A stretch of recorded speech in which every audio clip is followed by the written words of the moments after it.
Bonjour à tous, David en direct de Vilnius en partenariat avec Backup Voyage. Eh bien aujourd'hui, dimanche 13 juin 2021, je vais vous emmener dans une petite balade virtuelle. Là, je viens juste de descendre de chez moi, vous voyez, c'est du direct réel. Euh, donc on est aux portes de la vieille ville. Et l'idée c'est de vous faire un petit cheminement jusqu'au cœur de cette vieille ville de Vilnius, c'est-à-dire la place de la cathédrale. Alors, juste pour information, pour ceux qui auront le plaisir et la chance de venir à Vilnius cet été ou dans les mois qui viennent ou les années qui viennent, voici l'enseigne Ruta. Je vais vous en parler. Donc Ruta, c'est une des chocolateries de Lituanie, vous voyez, fondée en 1913 à Šiauliai. C'est une ville au centre du pays. C'est considéré comme les meilleurs chocolats du pays. Et là, on a une des points de vente de Vilnius. Donc regardez, ils font vraiment du chocolat artisanal assez sophistiqué et très bon. Donc là, je vous mets l'eau à la bouche. N'hésitez pas, vous pouvez chercher sur internet, vous renseigner, Ruta, voilà. Vous avez quoi vous régaler. Alors ce que vous voyez, bon, les chocolats, ok.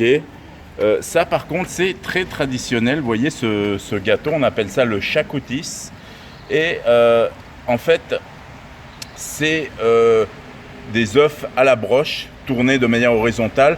On retrouve à peu près les mêmes à Prague et même dans les Pyrénées aussi. Donc ici, c'est un gâteau traditionnel dont on se sert un peu tout au long de l'année pour les réceptions, les fêtes, marquer l'événement. Voilà. C'est parti, on y va. Allez.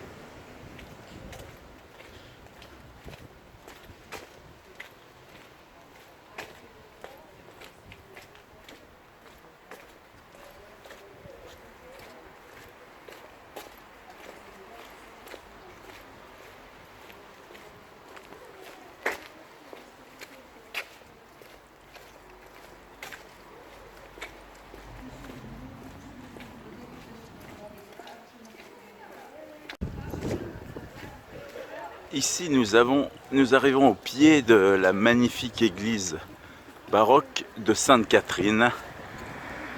Comme vous pouvez le voir, Vilnius, entre histoire et modernité.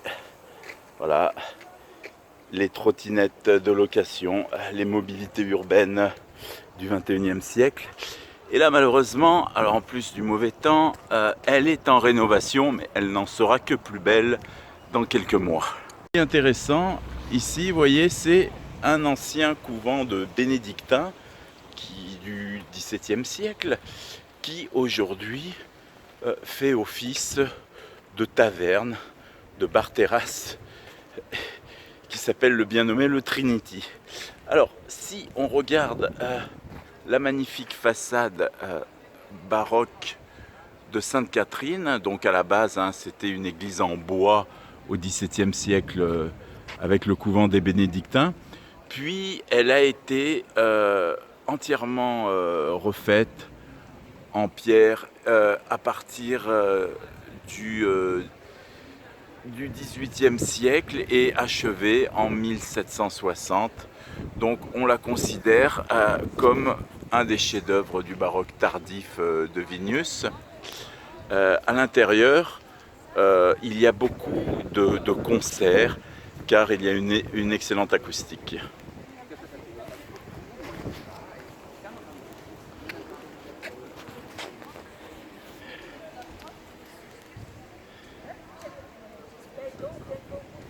Voilà, je continue.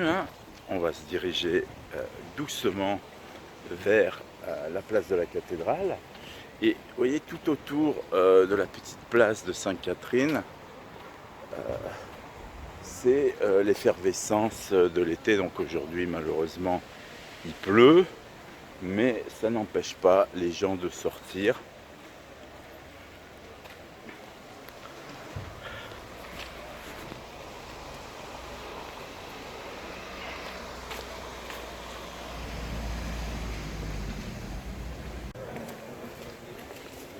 Alors, Ouais, ça peut paraître un peu triste d'être sous la pluie, mais bon, c'est l'été, il y a des averses. Ce qu'il faut savoir, c'est par exemple la semaine prochaine, il va faire très très beau.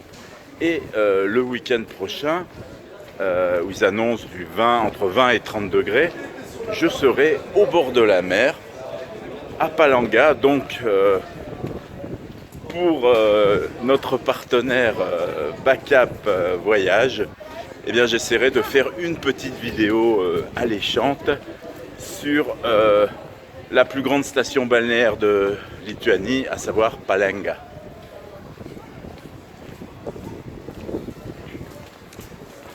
Alors comme vous pouvez voir, seuls les serveurs et les serveuses ont des masques en extérieur. C'est la norme actuelle. Les gens qui profitent des terrasses, eux, n'ont pas besoin de masque.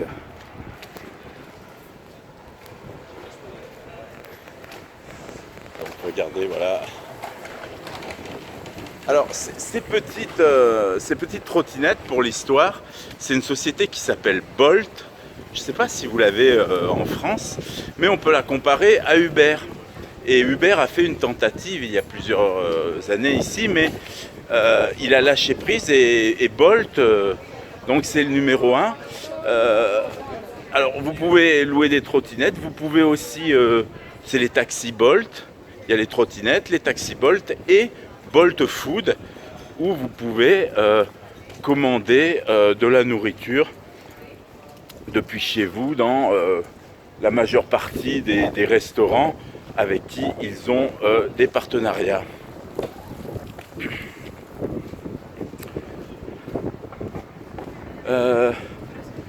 Au niveau des tarifs, par exemple, vous voyez ces petites trottinettes, je vais vous montrer en temps réel comment ça fonctionne. Alors, sans parler tout de suite de la cuisine lituanienne, on va parler de ce qu'on a devant nous. Bonocosi, c'est des Italiens de Naples qui se sont installés il y a 2 ans et c'est déjà considéré comme une des meilleures pizzerias de la ville. Adresse que je recommande pour les gens qui viendront ici. Donc sur cette grande avenue, on a plusieurs places. À environ 500 mètres, on a une grande place là-bas et ici on a la place Kudirko Ekte, la place de Monsieur Kudirko que l'on voit ici. Je vais vous montrer sa statue. C'est un artiste lituanien qui a été mis en valeur car c'est lui qui a composé et écrit l'hymne national de Lituanie, dont les paroles s'affichent dans la statue qui lui est dédiée derrière, juste derrière lui. Bon, il y a une belle place centrale où les gens peuvent venir se reposer.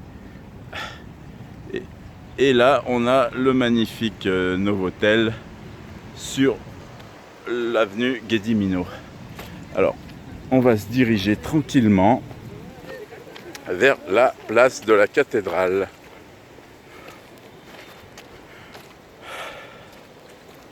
Minas, grand roi de Lituanie, qui a fondé Vilnius au XIVe siècle. La date retenue a été 1323. Donc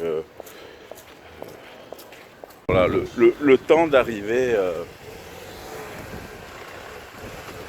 jusqu'à la cathédrale hein, qu'on voit. Vous voyez la cathédrale là? On va y arriver dans à peu près, pas de bêtises, 300-400 mètres. Donc on descend cette belle avenue de Gediminas. Gediminas, le grand roi de Lituanie. Et voilà, on arrive tranquillement au bout de l'avenue de Gediminas et on voit apparaître le clocher de la cathédrale et la façade de la cathédrale de Vilnius. Donc ici, l'été, cette partie de l'avenue est plus ou moins bloquée, à part les véhicules municipaux ainsi que les sociétés d'approvisionnement pour les commerces. Eh bien, à part ces véhicules, la rue est fermée au public. Donc c'est une rue exclusivement piétonne et aussi pour les vélos. Mais les pistes cyclables sur les côtés.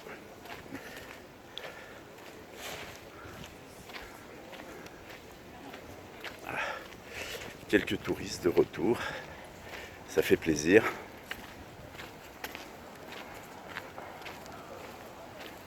Ici, le petit théâtre national d'art dramatique de Vilnius qui est en rénovation.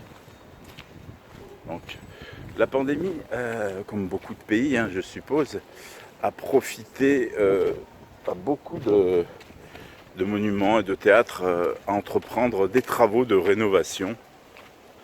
C'était le moment idéal après tout.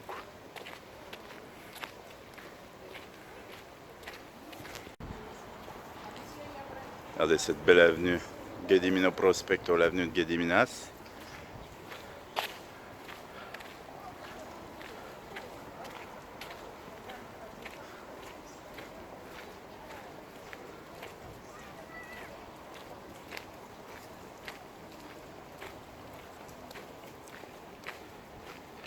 Et on arrive petit à petit au cœur de la ville de Vilnius, la place de la cathédrale.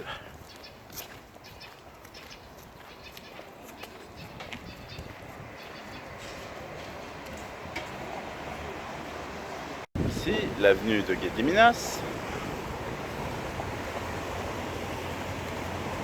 l'hôtel Kempinski. Au fond, là-bas, derrière, vous voyez les tours de l'église Sainte-Catherine où on était tout à l'heure.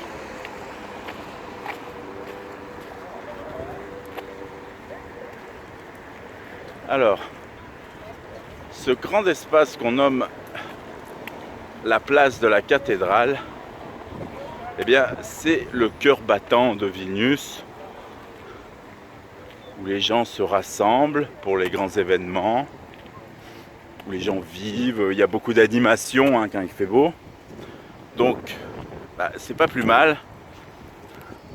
Vu qu'il n'y a pas grand monde, on va pouvoir commenter un peu ce qu'on voit. Alors regardez, vous voyez les marques rouges au sol, c'est très intéressant. Vous les voyez là par exemple. Eh bien en fait ça, c'est pour symboliser le mur d'enceinte de Vilnius, de la première ville de Vilnius à la fin du XIVe siècle.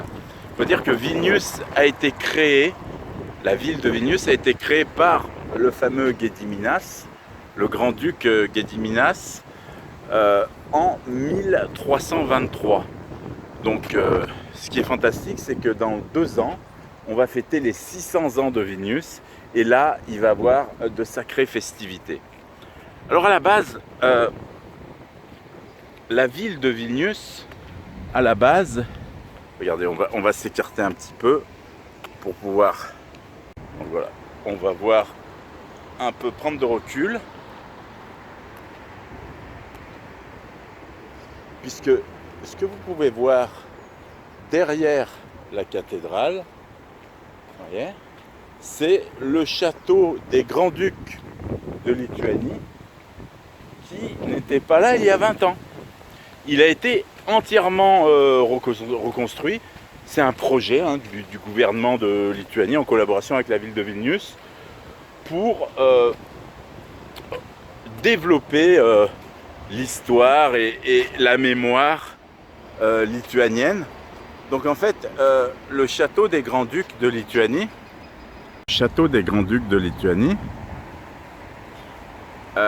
a été il n'existait plus, il a été détruit à la fin du XVIIe siècle pendant la guerre contre Moscou, et il a été reconstruit. Eh bien, c'est un projet très récent. La date de reconstruction, ça a démarré en 2010-2012. Donc voilà, il est très très récent comme construction. alors on l'a construit tel qu'il était un peu avant sa destruction, c'est-à-dire au début du XVIIe siècle. Donc je vais me décaler un peu, regardez. Là, je suis sur les marques pour montrer l'ancien mur d'Ancêtre. Ici, vous voyez, ce rond, c'était des tours de garde, hein, le mur fortifié d'enceinte. Où passe le clocher de la cathédrale, eh bien, c'était une ancienne tour du mur d'enceinte. Donc, la première ville qui fut construite en 1323 par Gediminas, eh bien, en fait, ça comprenait le château, que vous voyez ici. À la place de la cathédrale, eh bien, il y avait le lieu de culte dédié à Perkunas, hein, le dieu du tonnerre, l'équivalent de Thor dans la mythologie nordique, puisqu'à cette époque, au XIVe siècle, après un bref passage, premier passage au catholicisme au XIIIe siècle, eh bien, pendant environ 100-150 ans, le pays a replongé dans le paganisme.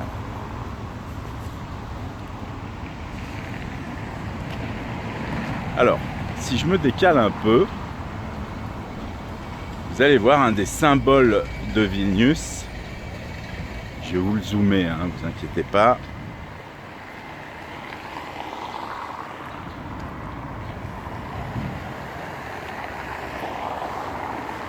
Là, alors, vous voyez, la tour en brique ocre, eh bien, c'est ce qu'on appelle la tour Gediminas. C'est le dernier vestige qui a été reconstruit, renforcé, du premier château défensif, hein, du XIVe siècle, au sommet duquel flotte l'étendard actuel de Lituanie, un drapeau qui date de 1918, et sur le château des Grands-Ducs de Lituanie, vous avez un autre étendard, le chevalier conquérant, le Vytis, hein, qui date, eh bien, c'était le drapeau des Grands-Ducs de Lituanie. Alors, énormément de choses intéressantes sur cette place de la cathédrale. Le clocher, hein, avec plusieurs étages, différents styles architecturaux, du gothique, du néoclassique, du baroque, les différentes qui témoignent des différentes époques, à savoir que dans les fondations de ce clocher, on a retrouvé les vestiges, les fondations d'une tour du mur d'enceinte, hein, du XIVe siècle. La cathédrale de Vilnius, elle aussi, plusieurs styles architecturaux qui reflètent plusieurs époques. Concentrons-nous, vous voyez, sur la partie la plus sombre.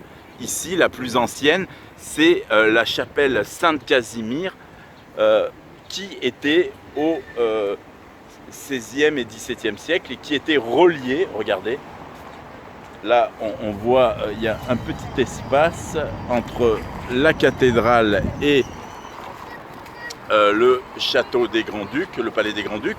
Donc elle était reliée directement, il y avait un corridor qui permettait au Grand-Duc et à son épouse d'aller prier dans la chapelle Sainte-Casimir.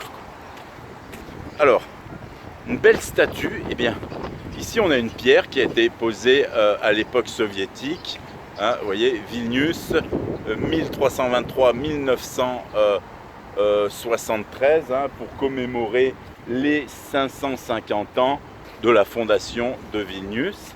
Et là, on a une belle statue avec un chevalier médiéval, et ben c'est le fameux Gediminas, le grand-duc qui a fondé Vilnius au XIVe siècle. Hein. Et là, ce qu'on voit, juste en dessous, alors le grand-duc Gediminas, avec son épée protégeant la ville de Vilnius, et là, on voit un loup de fer, le fameux Geliginas Vilkas. Vilkas, c'est loup, et Geliginas, c'est fer. Le loup de fer de Vilnius, qui est la légende, le récit légendaire de la fondation de Vilnius, qui est rattachée avec la colline de Gediminas où il y a la tour. La légende dit brièvement que Gediminas, qui à l'époque sa capitale était Trakai, était venu chasser dans ces eaux-là, le loup de fer. Donc Gediminas était venu chasser et il dormait sur la colline là-haut où il y a maintenant la tour Gediminas. Et il aurait fait un rêve dans la nuit où il aurait rêvé d'un gigantesque loup de fer hurlant. Le matin, il demande conseil à son sorcier, son mage, et le mage, analysant le rêve, lui dit « Eh bien, ce loup de fer représente la force indestructible du peuple lituanien, et si tu as entendu ce loup cette nuit ici, ça veut dire que tu dois construire ici même la nouvelle capitale de la Lituanie et la faire grande et forte pour montrer la force du peuple lituanien au monde entier. » C'est ce que Gediminas fit en réalisant la ville de Vilnius, autour donc du palais. À l'époque, c'est le lieu de culte qui était païen, maintenant c'est la cathédrale, et le château en haut, le château défensif de la tour de Gediminas. Alors ça, c'est le genre d'histoire que tout le monde aime bien. Regardez. Voilà, ici c'est écrit en lituanien. Il faut lire à partir du S, c'est écrit Stebuklas. Stebuklas, ça veut dire le miracle en lituanien. Alors, cette stèle, c'est le point zéro, le kilomètre zéro des routes de Lituanie. Et c'est aussi le point de départ de la révolution d'indépendance qu'il y a eu en 1989, ici en Lituanie, et dans les deux autres pays baltes, en Lettonie et en Estonie. En fait, la grande chaîne humaine où les trois peuples lituaniens, lettons et estoniens se sont donné la main sur 600 km est partie d'ici à Vilnius et allée, en passant par l'avenue Gediminas, jusqu'à Riga à 300 km et encore 300 km de Riga à Tallinn. Donc une chaîne humaine de plusieurs milliers, centaines de milliers, voire plusieurs millions de personnes qui se sont donné la main pour dire non, fini l'Union soviétique, nous sommes des peuples souverains et indépendants. Donc c'est parti d'ici, la fameuse chaîne humaine, quoi. Dans l'imaginaire collectif lituanien, aujourd'hui, cette stèle, le gris-gris, c'est de venir tourner 3 fois un pied sur la stèle, comme ça, voilà, vous tournez autour de la stèle, tac, tac, tac, tac, tac, tac, tac, et vous faites un vœu. Vous faites un vœu, et bien, normalement les vœux on ne les dit pas, mais moi, j'ai souhaité ce coup-ci, et bien, je vous souhaite d'excellentes vacances et le plaisir de vous voir au plus vite en Lituanie et à Vilnius pour vous faire découvrir cette magnifique ville et ce magnifique pays. Au revoir et à bientôt. Peut-être au week-end prochain au bord de la mer à Palanga. Surprise. Avec du soleil. Je vous le garantis presque. Au revoir. Bonne journée à tous.